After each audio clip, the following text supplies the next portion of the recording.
hari abavuga ko uburundi ari buto, jewe ndavuga ko indoto z'abarundi zitari nto.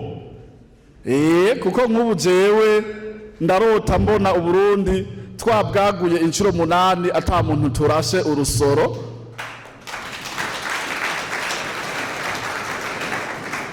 Ariko abo nyene bo muri ivyo bihugu nibo bazoza kuturondera n'ikimenyamenya. Abakongomani baraje ati birakwiye ko ubudandaji buborohereza kandi bukabazanira inyungu. Bumwe mu budandaji bwamaze kwemera ko bugiye kuborohereza ni ubudandaji bw'amafaranga bukorerwa muri Agrinova Microfinance.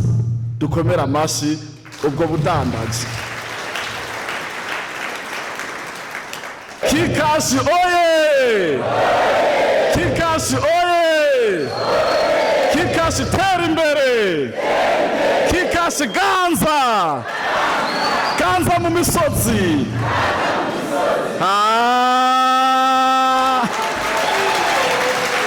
Burundi amarezo sikirenga gose muri no minsi si benshi bomenyuza nga mbega niyo amarezo atabameze neza ubwo buhinga bushisha mwazanye bwo kubika no kubikura amarezo atahari bizogenda gute?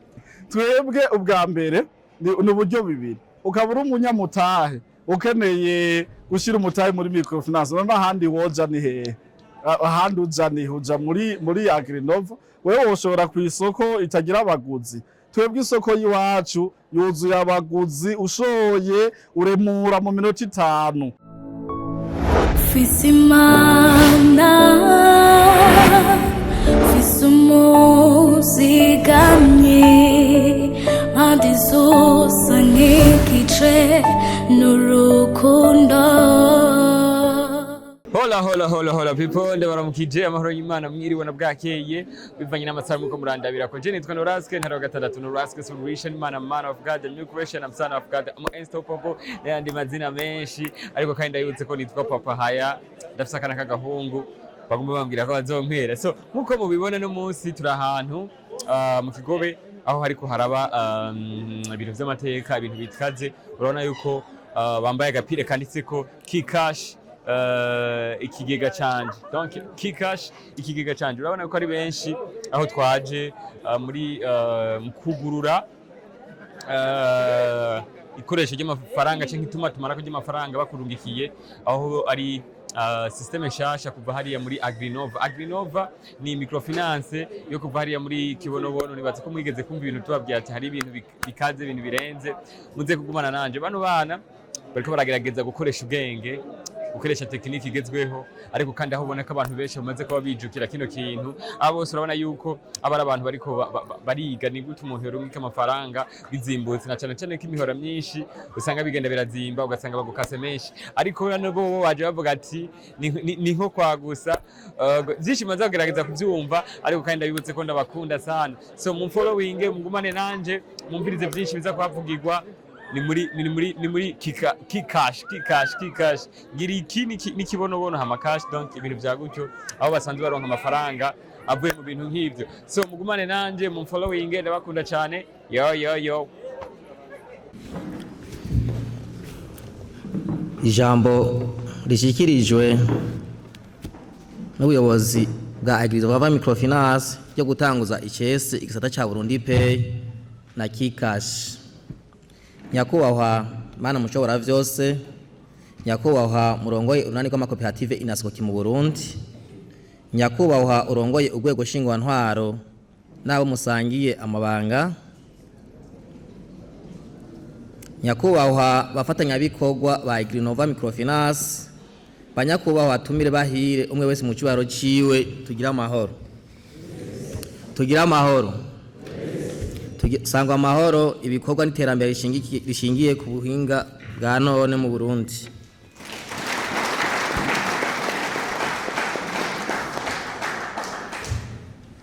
Kuri uyu munsi uri hejuru nakanyamuneza ntangere ko gutanguza icese igisata cyo guhanahana amafaranga biciye mu buhinga bwa none bwa Burundi Pay.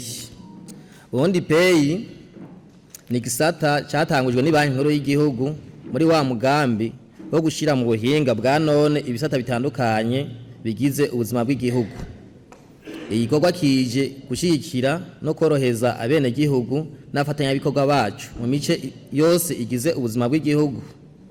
Ishyirahamwe ryo kuzigama no kugurana na Agriva Microfinance ntiryasigaye inyuma mu gushyira mu ngiro uwo mugambi w'igihugu uzoterera bidasanzwe mu iterambere rusange, cyane cyane muri wa mugambi wo gushikana igihugu cyacu ku mbono kazoza yo Burundi bwifashe mu mwaka wa 2040 no Burundi uteye imbere mu mwaka wa 2060.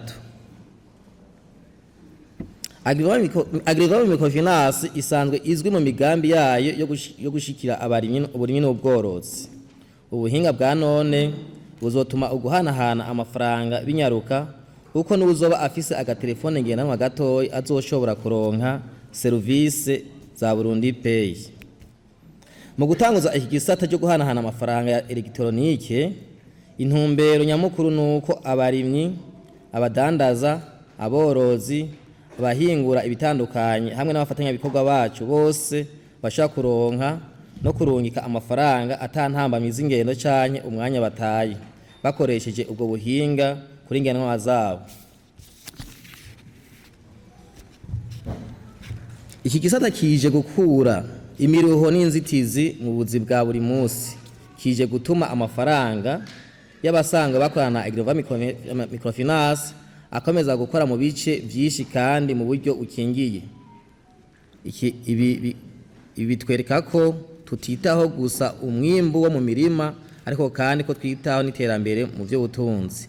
Igisata kizotuma guhanahana amafaranga hagati y'amabanki canke ama microfinance akoresha buno buhinga coro.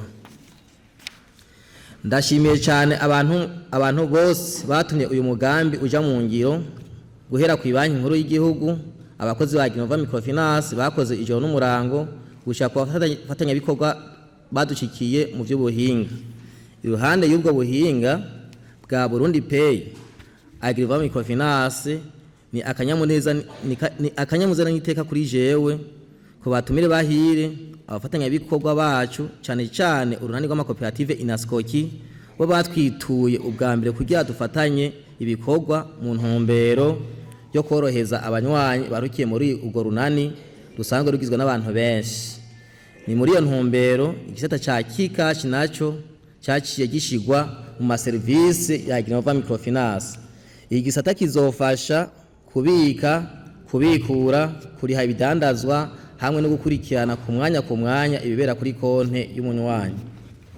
Uyu munsi ni intambwe ikomeye mu rugendo rwa Agriva Microfinance rwo kurushiriza kwegera abayitura no kubaha inyishu ku vyerekeye ibikorwa by'ubutunzi.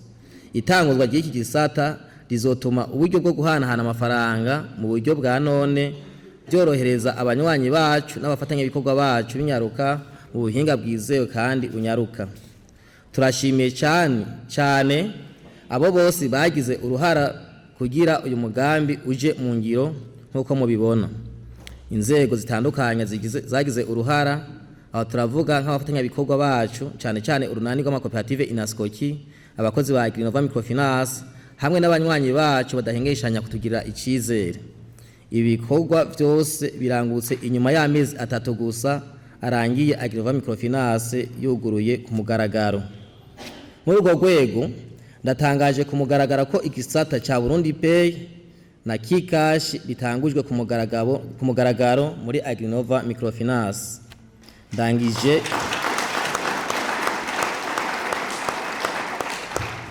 Ndangije nkengurukira Imana mushobora byose, abitavye ino nama hamwe n'abafatanyabikorwa bacu bose murakoze. Itugire Kikash.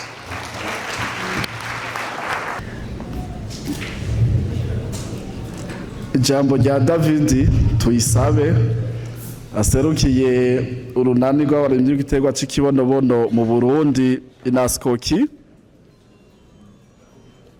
mu muhango wo gushira ku mugaragaro Kikash na Burundi Pay.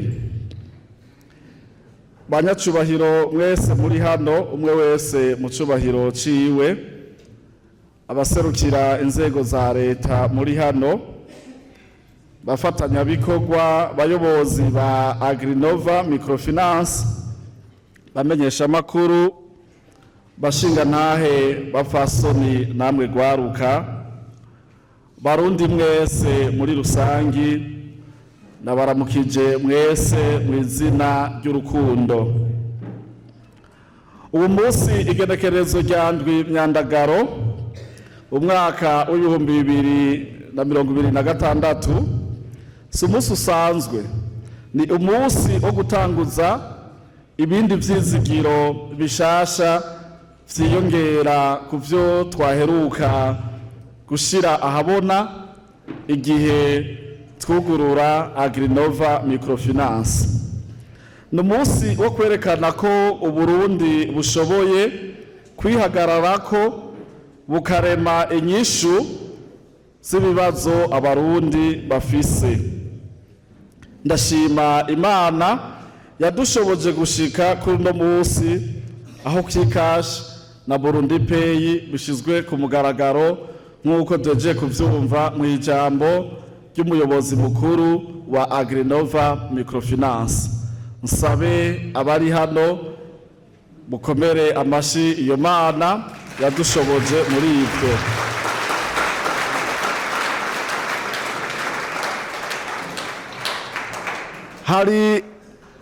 Hari abashobora kubona Kikash na Burundi Pay nk'ubuhinga gusa, ariko jewe narivuze nti hari abashobora kubona Kikash na Burundi Pay nk'ubuhinga gusa, ariko jewe suko ndabibona nk'ikiraro gihuza abarundi n'ejo hazaza habo. Sindi umuyobozi wa Agrinova Microfinance kuko Kikash ni igisata cha Agrinova Microfinance, ariko ndi uwagize uruhara mu gutangura iki ciyumviro kugeza gishizwe mu ngiro. Ariko uyu mugambi si w'umuntu umwe, ni uwacu twese. Intsinzi yawo izova kuri twebwe twese. Niyo mpamvu ndabasaba yuko twese twowugira uwacu, kuko ni umugambi w'abarundi bose. Hari ibihugu vyateye imbere kubera ko vyize kwizigira ubushobozi bwavyo. Natwe muri twebwe hanyengetereyemwo ubushobozi bushoboye guhindura igihugu kikaba igihugu gihurumbirwa n'amahanga biciye mu kugikunda, tukacubakisha amaboko yacu n'ubwenge bwacu n'ubumwe bwacu. Abari ngaha mwese mwumve yuko muri twebwe hanyengetereyemwo ubushobozi bwo gushobora gukora ivyaboneka nk'ibidasanzwe, nk'ibisanzwe bigahinduka ibidasanzwe.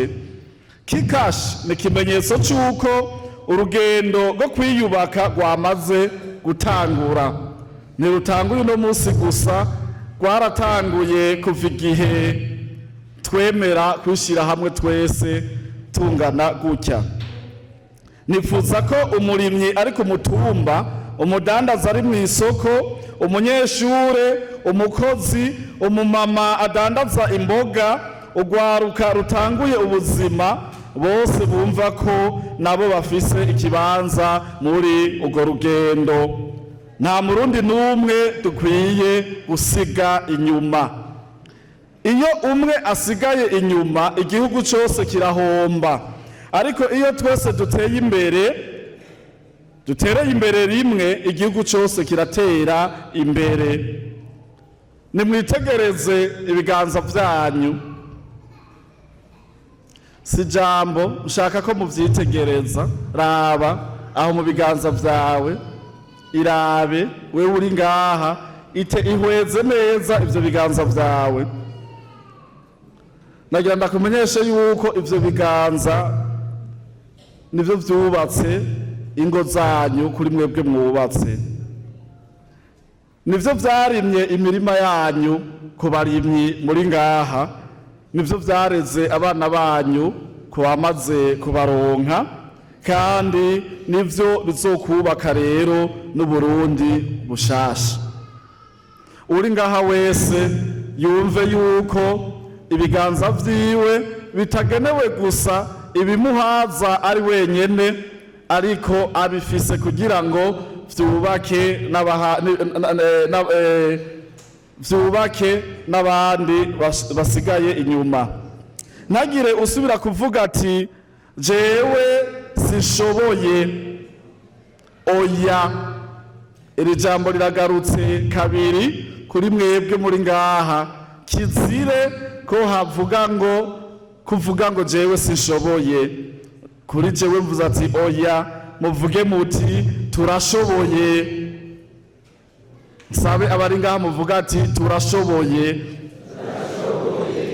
Ntihagire uvuga ngo ejo hazaza harugawe, ariko ahubwo tuvuge dushize amanga tuti ejo hazaza hacu haruguruye.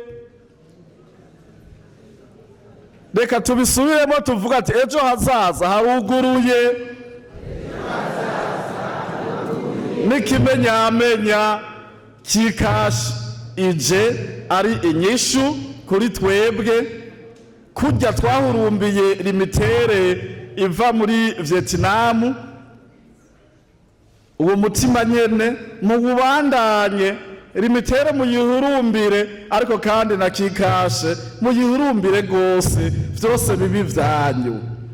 Ntihagire ico kureka, ariko ico umutima wawe uzokunda gose uragikunda, ugombe ukirutishe n'ikindi muri ivyo. Ariko ese Imana yomfasha umutima wawe ukakwerekeza kuco ukwiye gukunda gose gusumba ikindi hagati ya kikash na limitere.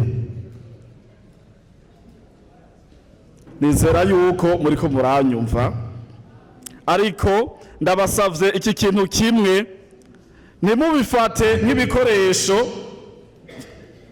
vya Agrinova Microfinance gusa, ariko kikash muyifate nk'igikoresho c'Uburundi kije guteza imbere igihugu cacu ciza catwibarutse. Kikash muyifate nk'igikoresho c'ejo hazaza hanyu n'abazobakomokako, maze mubungabunge iki gikorwa gishasha bahejeje kudushikiriza. Nta gihugu gitera imbere igihe abantu bacu badakunda ivyabo biremeye ubwabo. Kikash nta muzungu yaje kudufasha kuyubaka. Kikash yubatswe n'abarundi twebwe nyene.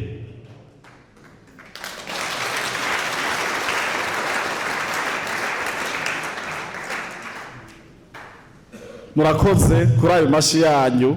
Mbere bamwe bari hagati muri twebwe, bamwe ni mwebwe, ariko hari abandi bagize akigoro kubarusha, turaja kubabereka mu kanya.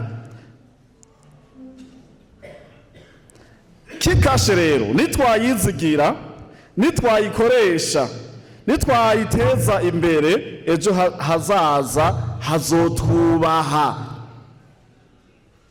Ntihazoduhangara ngo hatubone nk'abantu basanzwe, ahubwo hazotwubaha. Uyu munsi ndifuza kubwira urwaruka rw'Uburundi nti mureke kwiyumvira ko amahigwe ari kure hariya muri Dubai no muri Qatar gusa. Mwebwe nimwe mahigwe y'Uburundi. Ndabwira abakenyezi nti mwarabaye inkingi z'ingo, mugiye kuba n'inkingi z'ubutunzi bw'igihugu.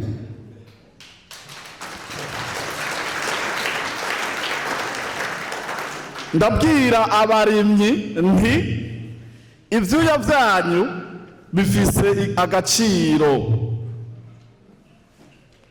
Birakwiye ko ubudandaji buborohereza kandi bukabazanira inyungu. Bumwe mu budandaji bwamaze kwemera ko bugiye kuborohereza ni ubudandaji bw'amafaranga bukorerwa muri Agrinova Microfinance. Dukomera amashi ubwo budandaji. Ndabwira abadandaza muri ngaha nti turashaka kububakira uburyo bwizewe bwihuse kandi buborohereza akazi. Vya bindi vyo gutonda umurongo mu banki canke muri microfinance yaba Agrinova n'izindi urindiriye udufaranga, ubu uhereye no munsi turabisezeye. Abari ngaha dusemere tuvuga ati turabisezeye. Dusubire tuvuga ati bayi gutonda umurongo. Dusezere tuvuga ati bayi gufata ingendo ndende. Ndabwira abarundi bose nti nimwizigire ejo hazaza. Nagira umuntu numwe cyane cyane kuri mwebwe banyamitahe mwamaze gutahura ibanga ryo kwitegurira ejo hazaza, ntihabatera ubwoba kuko mwarahiteguriye. Kandi naho vyoshika hakagutera ubwoba, abana bawe nta bwoba bazogira kuko ahazaza habo wamaze kuhitegurira. Hari abavuga ko Uburundi ari buto, jewe ndavuga ko indoto z'abarundi zitari nto. Kuko nk'ubu jewe ndarota mbona Uburundi twabwaguye inshuro 8 ata muntu turashe urusoro.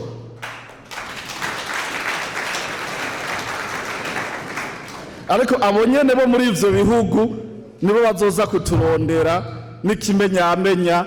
Abakongomani baraje ati zana ubwo bwenge bwanyu muze tubahe, turafise ihegitari 8,000 ngaha muri Fizi, tubahe mwitangurire. Uko rero nuko mugiye kubona na vya bindi bihugu vyose biri hariya za Gabon n'ahandi twumva bazoza kuturondera. Uko niko Uburundi tuzobugwiza inshuro nyinshi ata muntu twiriwe turasinzikariza ubuzima. Tuzojayo tugiye kubereka ati twaboneka nk'ababayeho nabi, ariko uno munsi turabe. Ndagusabe wowe uri ngaha ifotoza agafoto kawe ukabike, ariko ugumane na Agrinova Microfinance na Kikashe, hanyuma nzoguhamagara ikindi gihe ati gereranya ka gafoto nako uba wifotoje uno munsi. Ivyo mubirindire kandi muzobibona. Jewe ndavuga ko ubutunzi bukomeye bw'Uburundi ko ari abarundi ubwabo. Ntagire abariko baranyumva abantu babahenda ngo hariya ngo niho sawa. Sawa ni wewe kuba ugihema niho sawa. Ahubwo raba izo mwemu zabuhema utanguriza ivyaza umusaruro, uzobona yuko ari sawa gusumba. Kandi iyo abantu bize kwizigirana no gukorana nk'uko twabigize, nta kintu kinanira igihugu. Uyu munsi rero ntidutanguje ikoranabuhanga gusa, dutanguje urugendo rushasha, urugendo rwo kwizigirana, urugendo rwo gukorera hamwe, urugendo rwo guteza imbere umuntu wese, urugendo rwo kutagira uwo dusiga inyuma. Nifuza ko mu myaka iri imbere tuzohura twese tukavuga dushize amanga tuti twarafatanije, turakora, turubaka kandi twarabishoboye. Ikindi gihe tuzohura tuvuga ati twarafatanije, turubaka kandi twarabishoboye. Ndashimira ubuyobozi bwa Agrinova Microfinance uhereye kuri conseil d'administration cyo kimwe n'umuyobozi nabo bafatikanije. Ndashimira abafatanyabikorwa bose, ndashimira inzego za leta zifatikanije natwe muri uru rugendo, kandi ndashimira abarundi bose bazokwemera kuba igice cy'iyi ntambwe nshasha. Reka nsozereshe iri jambo rimwe mvuga ngo ubutunzi si ubw'umuntu umwe, ubutunzi nyabwo ni ubwubaka benshi. Iyo umubanyi wawe ariko atera imbere nawe urushiriza gukomera. Twebwe duheruka kuja kugura itongo aho hiyo ku Muzinda, twariteye miliyoni 112 kashi. Ayo makuru bose barayahanye. Ubu ugiyeyo wo muri Kibonobono asanga nk'abantu 10 bamutegereye bambwira ati nahajya haragugwa, nahajya haragugwa, nahajya haragugwa, nahajya haragugwa. Mwumve rero yuko ukuja hamwe kwacu kuzotuma n'ahantu hamwe hamwe hatangura kuzimba nk'uko twazimbishije Cankuzo. Tumaze kuja kurima y'Ikibonobono mwarabonye yuko baciye bahagura gose, ubu haraduze kubera ubumwe bwacu. Mwikomera amashi bashi.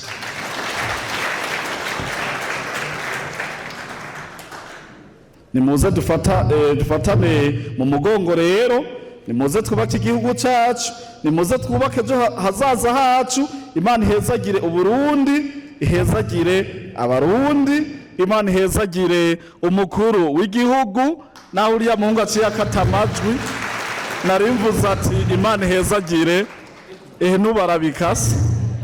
Imana ihezagire umukuru w'igihugu, Imana ihezagire ibikorwa byose byubaka amahoro, ubumwe n'iterambere. Imana ihezagire Kikash, ihezagire Agrinova, ihezagire abasuperaja, ihezagire aba aja. Ebana nimwayikoresha muzobone biguma vyiyongera. Mwese musemerere muvuga ati turashoboye. Kikash oye! Kikash oye! Kikash tera imbere! Kikash ganza! Ganza mu misozi!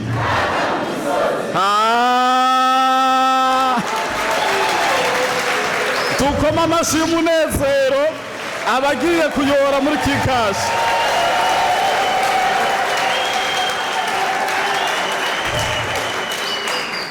Tugiye kuhaturirana mpaka. Hazosha ongera ko tihatokombere. Mwese muyongera amashi kandi.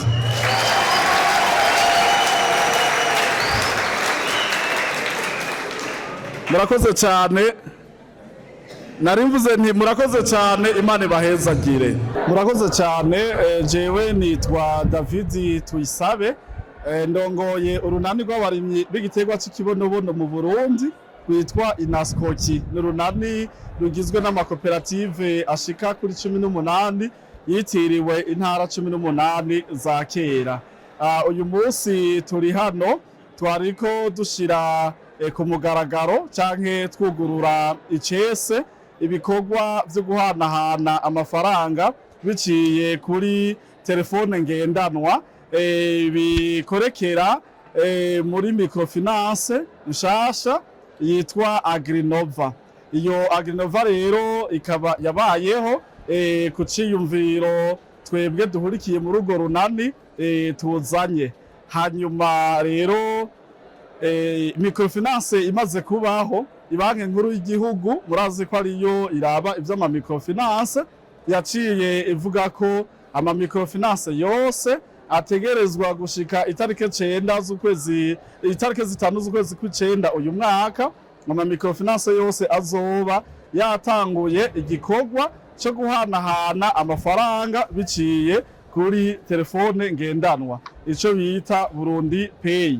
Twebwe rero tumaze microfinance Agrinova imaze kubaho, twaciye twihutira cyane gutanguza canke kwinjira muri urwo rutonde rw'ama microfinance akoresha ico gisata narirya ryari itegeko ry'ibanki nkuru y'igihugu. Nuko rero twaciye tubikora, bica birakunda, turakorana n'ibanki nkuru y'igihugu, turashiraho igisata cyo guhanahana amafaranga citwa Kikash. Hanyuma kandi turagenda no muri banki nkuru y'igihugu abahinga bacu barashobora gukorana n'abahinga babo turaronka ubwo burenganzira bw'uko Burundi Pay itangura gukora biciye muri Kikash ya Agrinova Microfinance. Aha rero turi uno munsi tukaba twari muri ico gikorwa cyo kugurura ku mugaragaro iryo hanahanwa ry'amafaranga biciye kuri telefone ngendanwa. Mbega abanywanyi banyu bari muri ubwo runani bari busanzwe ruhari abantu bakorana n'ikibonobono bagiye kunguka iki inyuma y'ibirwa rishasha ryo guhanahana amafaranga? Murakoze cyane kubera ko urunani rukorera cyane mu burimyi ariko kandi no mu budandaji.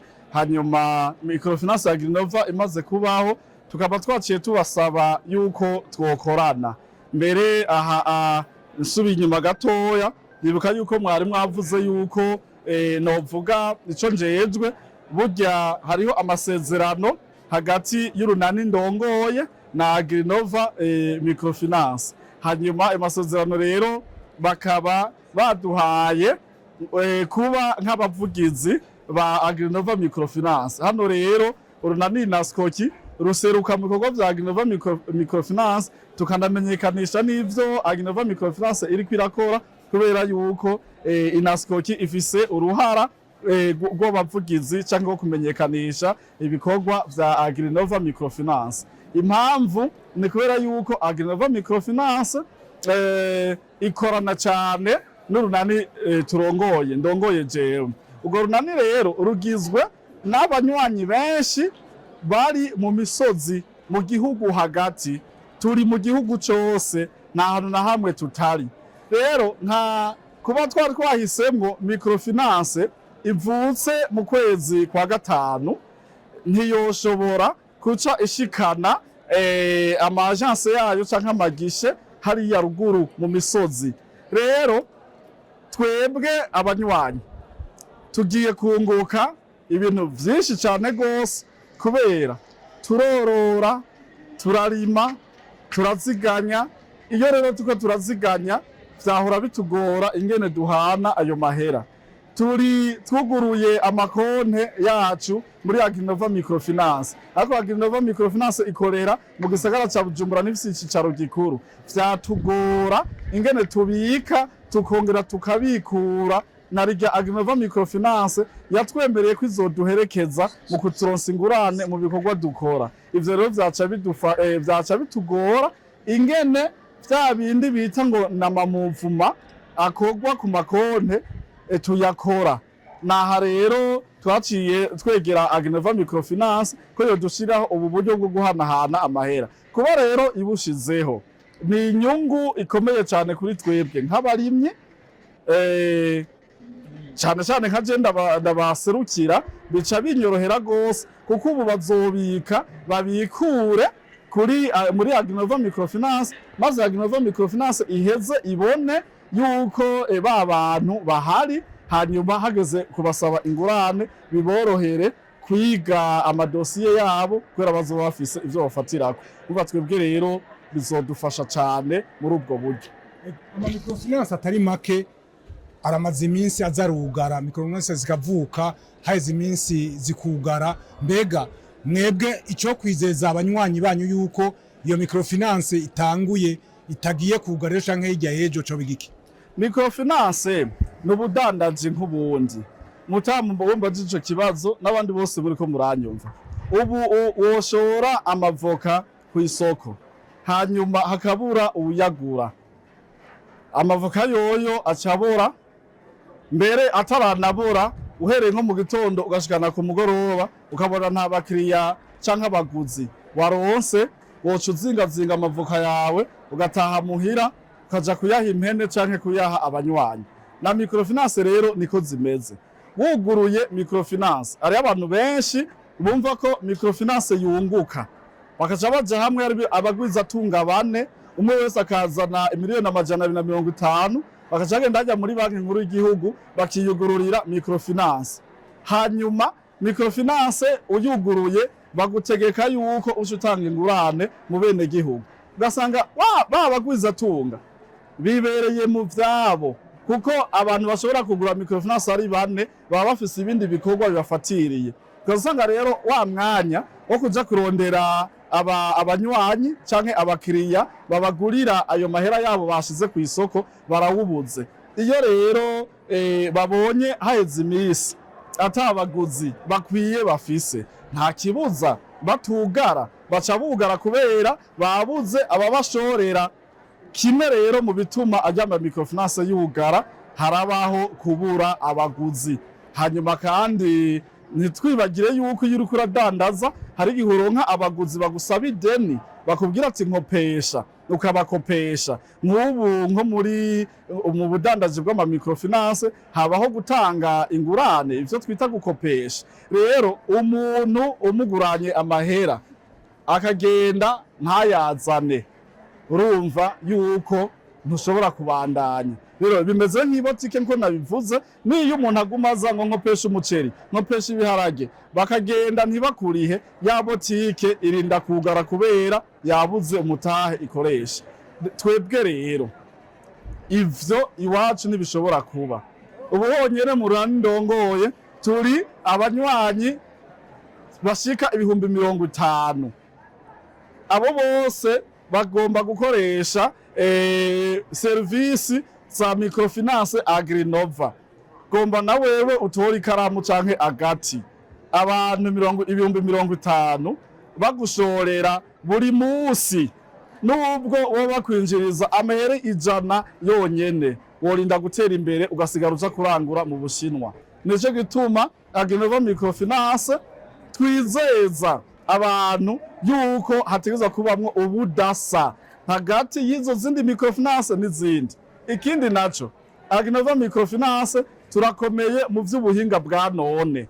No kubwira nk'akarorero, ubu hari izindi microfinance zimaze imyaka n'imyaka n'ikiringo BRB Banki Nkuru y'Igihugu yatanze ko kwinjira muri Burundi, muri vya Burundi Pay kizorenga batarabiheza. Batwe tuvuse jo twamaze kubikubita. Turakomeye mu vyo bita digitalisation. Ikindi kintu turamaraso mashasha tuje tuba twarabonye aho abandi bananiriwe, natwe kaca twiga kuhakosora. Rero mu gutekera ivyo vyose ubwinshi bwacu burangwa n'ubumwe bwacu, nizo nkomezi zacu, nico kizotuma Agrinova itera imbere gusumba n'izindi zose. No kubwira nk'akarorero mu kiringo gitoyi cyane turamaze kurenza amakonte 7,000. Aho rero ugenda ubaze microfinance yakwije abanywanyi 7,000 mu mezi 2 canke 3 ni nkeya cyane ngaho. Aho rero babaye abo ni bake kubera yuko abandi bari mu misozi batabona akamaro ko kugurura iyo konte kubera batoheza ngo babikure. Ariko ko twuguruye iki gisato ca Kikash, nzoguhamagare urabe, uzosanga abanywanyi biyongereye. Abo banywanyi rero nibo bakiriya ba microfinance. Bamaze kuba benshi, microfinance irinda gutera imbere. Murakoze, nuko no kwishura ico kibazo. Nyakubahwa, turazi ko ubwo buhinga muriko murakoresha ari ubuhinga bwa none busaba ibintu vy'amarezo. Mu Burundi amarezo sikirenga gose muri no minsi, si benshi bomenyuza nga mbega niyo amarezo atabameze neza, ubwo buhinga bushija mwazanye bwo kubika no kubikura, amarezo atahari bizogenda gute? Hajya ico no kubwira ubuhinga ivyo twita amarezo, ico ni kintu tumenye vuba cyane mu Burundi. Mu myaka iheze nta gutuma ijambo rezo twayibona ku basirikare bakoresheje amamotorora. Mugabo mukanya haraje Leo Smart Tempo, haraza Econete, haraza na Limitere. Limitere ica ikwiragiza amaanteni mu gihugu cyose. Gushika ubu twavuga yuko rezo ya Limitere irayoboye. Ariko wumve yuko atariyo yatanguye. Bisigura iki? Namba no munsi rezo mu Burundi ziriko ziragorana. Hariho abana ngaha baticaye bariko baravuguta umuti biga ico kibazo ingene kizogenda. Nagomba ndakubwira yuko muri abo baticaye natwebwe turimwo. Ejo twari twicaranye n'umuntu arambwira ati mu byo rero uri kurakora ntugire ikibazo, wowe uzopfe gusa gutegura umugwi tugurungike mu Bushinwa bagende bakubitireho ikiringo gitoya bige, bazoza ngaha bakosora ikibazo c'amarezo. Rero kandi si n'ivyo gusa, nyene icubahiro umukuru w'igihugu aguma ahamagara ababishoboye bose kuzana imitahe. Kurya rero imitere yaje ikazana ujya muhora gutumanako amakuru, hariho abandi ejo woza ubona baje bakaza kuremurura imitere. Si kuvuga ko amarezo atayo, ahubwo tuyahurirako turi benshi ari imwe ikacibura inguvu z'uko iduha. Ico rero ni nokebura mbere nk'abashobora kuba bariko baranyumva abafise imitahe iyo ako n'akaryo nibaze bagaprofite, mugabo no kumenyesha yuko muri abo bazokemura ico kibazo ubwinshi bwacu ko twe tukumana aba diaspora benshi cyane baduha imitwe batubwira ati ico kibazo tuzogikonesera gutya, twebere ntabwo badufise. Ikintu cyo tuma umuntu aza muri Agrinova ntagende mu yindi microfinance mu ijambo rimwe akabijya mwebwe murusha abandi nagaki abanywanyi abakiriya twebwe ubwa mbere ni uburyo bibiri. Ukabura umunyamutahe ukeneye gushira umutahe muri microfinance, none ahandi woja ni hehe? Ahandi uja ni huja muri Agrinova. Wewe woshobora ku isoko itagira abaguzi, twebwe isoko yiwacu yuzuye abaguzi, ushoye uremura mu minota 5. Rero nk'abanyamitahe baze bazana imitahe yabo muri Agrinova, hanyuma uwashize umutahe nawe muri uwituye Agrinova microfinance, kubera yuko twebwe dukorera mu bumwe. Ubumwe ni ikimenyetso c'ubumana, bisigura yuko Imana iba muri Agrinova. Nta hantu rero Imana iri wojayo ngo uveyo umaramara. Imana iba muri Agrinova, ko muri Agrinova ni ubumwe gusa bwigendera. None aho ubumwe buri umuhoro ntucumwa. Uraza rero uze iwacu twiture, uzokwimosha ukoresheje umuhoro apana itondeze.